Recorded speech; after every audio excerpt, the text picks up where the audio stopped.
Hello বন্ধুরা, আসসালামু আলাইকুম। এই ভিডিওতে আমরা দেখব কিভাবে আপনি চেক করবেন আপনার এনআইডি কার্ড দিয়ে কতগুলো সিম কেনা আছে। হতে পারে আপনি সেটা নিজে কিনতে পারেন বা অন্য কেউ কিনতে পারে, অথবা আপনার এনআইডি কার্ড দিয়ে কতগুলো সিম কেনা আছে সেটা আপনার মনে নাই, আপনি চেক করতে চান। অথবা অনেক সময় হয় আমাদের এনআইডি কার্ড দিয়ে অন্য কেউ সিম কিনে আমাদের নামে সেই সিমটা দিয়ে সে অপকর্ম করতে পারে বা বিভিন্ন ঝামেলা করতে পারে। তো সেটা চেক করার জন্য আপনাকে আপনার ফোনে প্রথমেই জিপি অ্যাপসটা ইনস্টল থাকতে হবে। বাংলা লিঙ্ক বা অন্য অ্যাপস দিয়েও হয়। আজকে আমি জিপি অ্যাপ দিয়ে দেখাবো।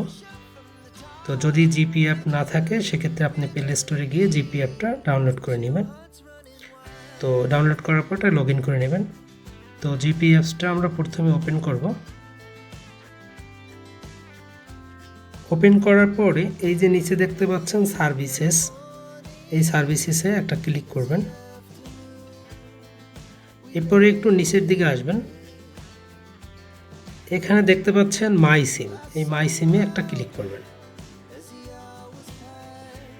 এরপরে এখানে আপনার এনআইডি কার্ডের লাস্টের যে 4টা ডিজিট থাকে, মানে আপনার এনআইডি কার্ডে যে আপনার এনআইডি কার্ডের একটা নাম্বার থাকে, সেই নাম্বারের লাস্টের যে 4টা ডিজিট থাকে সেই 4টা ডিজিট আপনি এখানে দিয়ে দিবেন। আমি দিয়ে দিচ্ছি।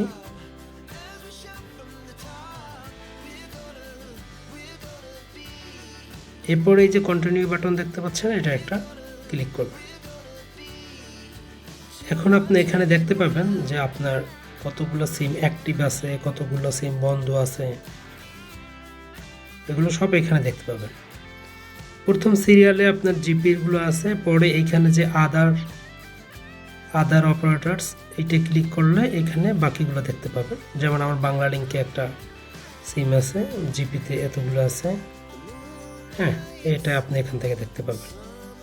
তো ঠিক আছে বন্ধুরা, ভালো থাকবেন। ভিডিওটা ভালো লাগলে একটা লাইক দিতে পারেন, আপনার বন্ধুদের সাথে শেয়ার করতে পারেন। আপনার কোনো মতামত থাকলে কমেন্টে জানিয়ে দিতে পারেন।